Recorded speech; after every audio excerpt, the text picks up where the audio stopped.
नमस्कार, मेरा नाम है गौरव पाल और आपका स्वागत है हमारे इस नए वीडियो में। दोस्तों, आज हम बात करने वाले हैं दो खबरों की। जैसे कि आप सभी लोग सोशल मीडिया के जरिए जान रहे हैं कि मैं इस समय झारखंड में हूं और झारखंड में हम लोग लगातार झारखंड के जो दूर सुदूर क्षेत्र हैं, जो गांव हैं, देहात हैं, आदिवासी क्षेत्र हैं, उसमें पहुंच रहे हैं। हमारा मकसद ही यहाँ पर झारखंड के मूल निवासियों से बात करना है, उनके मुद्दों को जानना है। तो क्या है झारखंड की हवा, हमने झारखंड में क्या देखा, उसके बारे में बात करूंगा। और साथ ही साथ बीएसपी सुप्रीमो मायावती को लेकर एक बड़ी खबर है, उस पर भी मैं बात करूंगा। तो चलिए शुरू करते हैं, लेकिन उससे पहले आप लोगों से दरख्वास्त है कि चैनल को सब्सक्राइब कर लें, वीडियो को लाइक कर दें, शेयर कर दें। जैसे कि आप सभी लोग जानते हैं कि झारखंड में विधानसभा चुनाव चल रहे हैं। भाजपा और जेएमएम में यहाँ पर कड़ी टक्कर दिखाई दे रही है। 5 साल से सरकार में हेमंत सोरेन है और हेमंत सोरेन लगातार अपने दावों के बारे में बात कर रहे हैं। वो लगातार दावे ठोक रहे हैं कि उनकी सरकार ने इस प्रकार से काम किया है। हम लोग जमीन पर गए तो हमने क्या हेमंत सोरेन जो दावे कर रहे हैं उसके बारे में जांच पड़ताल की, और क्या हमने सुना, क्या हमने जाना, वो हम आपको बताएंगे। पहले बात कर लें भाजपा की, तो भाजपा झारखंड को बिल्कुल नहीं हारना चाहती। हेमंत सोरेन से पहले लगातार भाजपा ने कई साल यहाँ पर राज किया। रघुवर दास मुख्यमंत्री थे, उससे पहले ही भाजपा की सरकार यहाँ पर रही। झारखंड की पृष्ठभूमि को देखा जाए तो झारखंड जो है वो खनिज संपदा में बहुत ज्यादा रिच एकदम से इसको कहा जा सकता है, और यहाँ से बहुत ज्यादा यहाँ पर तमाम जो खनिज संपदा है वो मौजूद है, वन संपदा है वो मौजूद है।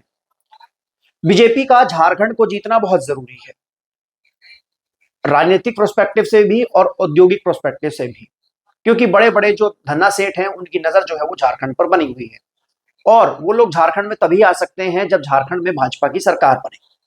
लेकिन झारखंड में एक बड़ा वोट बैंक आदिवासी वोट बैंक है। हम अगर शहरों की ओर देखें तो शहरों में बीजेपी मजबूत नजर आती है, लेकिन जैसे ही हम शहरों से दूर सुदूर गांवों में आते हैं तो वहां पर बीजेपी कमजोर पड़ती हुई दिखाई देती है। उसके पीछे के कारण, कई कारण उसके पीछे के हैं।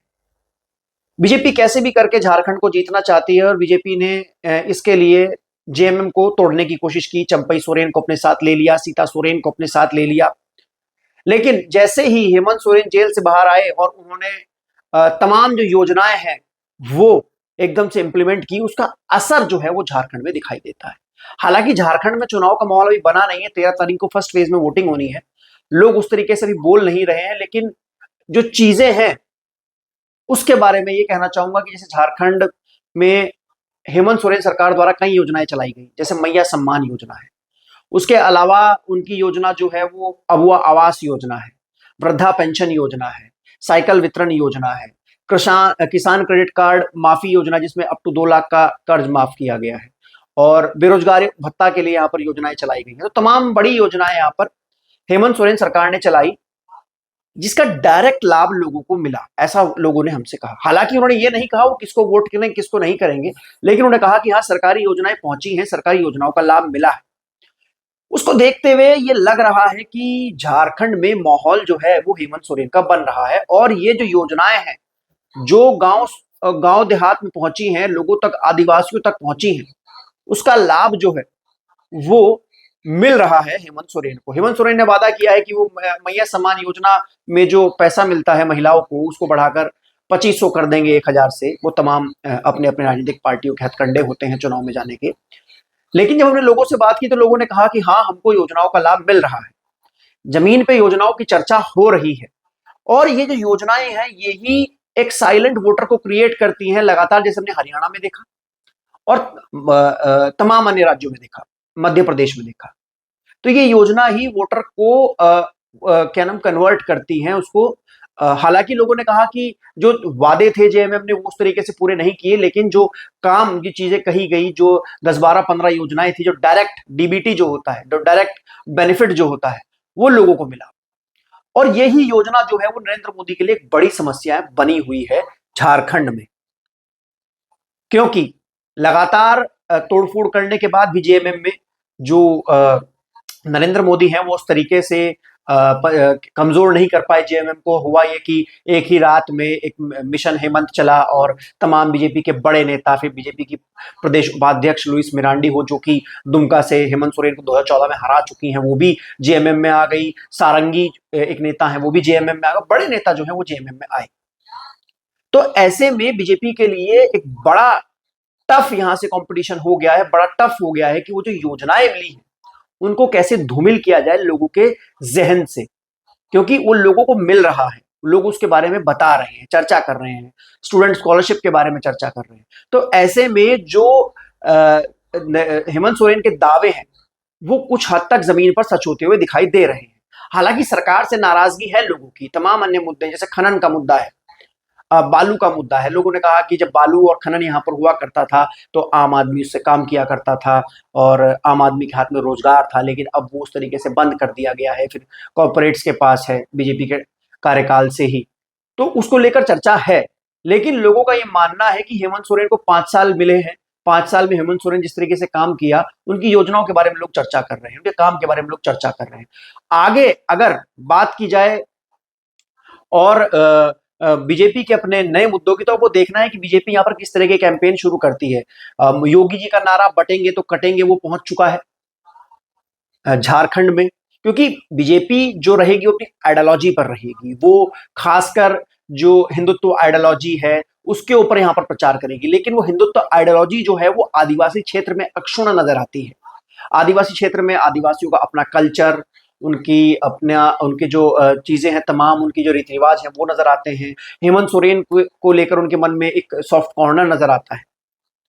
तो अभी बीजेपी के लिए बहुत मुश्किल हो चुका है झारखंड, और देखना है कि नरेंद्र मोदी जब प्रचार में उतरते हैं झारखंड में तो क्या कुछ फिर तलक बयानबाजी होती है और किस तरीके से चुनाव जो है वो जाता है। दूसरी खबर यह है बीएसपी सुप्रीमो मायावती को लेकर। बीएसपी सुप्रीमो मायावती पर जनसुराज वाले प्रशांत पांडे ने, प्रशांत किशोर पांडे ने बड़ी टिप्पणी की है, और टिप्पणी ये की है कि उन्होंने कहा है कि बीएसपी सुप्रीमो मायावती जो है वो पैसा लेकर टिकट देती हैं। एक कार्यक्रम में प्रशांत किशोर पांडे उपचुनाव में प्रचार कर रहे थे अपनी पार्टी का जो हाल ही में बनी है बिहार में, और उन्होंने कहा कि जब वो दलित बस्ती में प्रचार कर रहे थे कि मायावती क्या आपको देखने आती है, आपके लिए क्या किया है, वो तो पैसा लेकर टिकट भेज देती है। टिप्पणी जो है प्रशांत किशोर पांडे ने की, और प्रशांत किशोर पांडे वहां बसपा के वोटरों के बीच में रहे होंगे, उनको बिहार में बसपा का वजूद नजर आ रहा होगा, इसलिए उन्होंने ये बात कही है। और प्रशांत किशोर पांडे के बारे में बताएं तो प्रशांत किशोर पांडे पॉलिटिकल कैंपेन जो है वो रेस करते हैं तमाम पॉलिटिकल पार्टीज के लिए। जैसे नरेंद्र मोदी का जो कैंपेन था वो प्रशांत किशोर ने उसको चलाया और नरेंद्र मोदी को सत्ता के दरवाजे तक लेके गए। उसके बाद अरविंद केजरीवाल के लिए काम किया, तमाम ममता बनर्जी के लिए काम किया, पंजाब में कांग्रेस के लिए काम किया 2017 में। और अब प्रशांत किशोर जो है वो बिहार में अपनी पार्टी बनाकर आ चुके हैं, जनसुराज।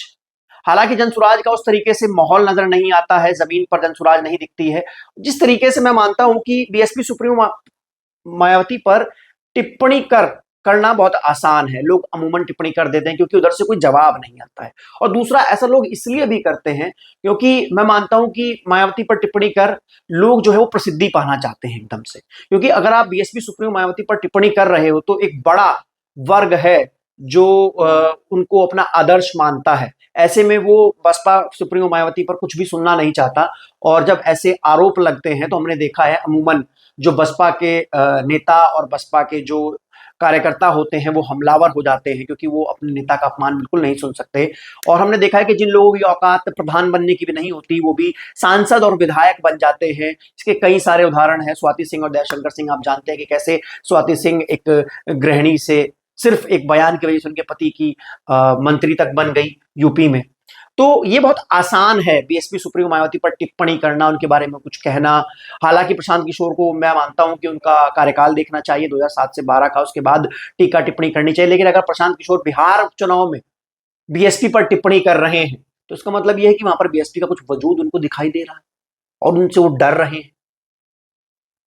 प्रशांत किशोर पांडे हालांकि उस तरीके से राजनीति में उन्होंने कई नेता बनाए हैं, दावा वो करते हैं बनाने का, लेकिन उनकी वो कई बार कैंपेन से फेल भी हुए हैं, कई कैंपेन से फेल हुए हैं। 2019 का कैंपेन उनका फेल हुआ, तमाम और अन्य कैंपेन हैं जो उनके फेल हुए हैं। तो ऐसे में वो एक ये स्टंट है, एक बहुत मैं सस्ता स्टंट इसको कहूंगा कि किसी नेता पर, खासकर मायावती पर टिप्पणी कर आपको प्रसिद्धि लेना, क्योंकि उनका जो कैंपेन है जनसुराज है वो फेल होता नजर आ रहा है, उसका बिहार में भी चर्चा नहीं हो रहा है। तो ऐसे में कहीं ना कहीं प्रशांत किशोर शायद मायावती पर टिप्पणी कर प्रसिद्धि पाना चाहते हो, मीडिया में बनना चाहते हो, लाइमलाइट में बनना चाहते हो। अब ये देखना है कि इस पर क्या बीएसपी सुप्रीमो मायावती कोई जवाब देंगे। हालांकि हमने देखा है कि ऐसे बयान पर बसपा और बसपा की ओर से कोई आधिकारिक बयान नहीं आता है, वो आधिकारिक जवाब नहीं आता है।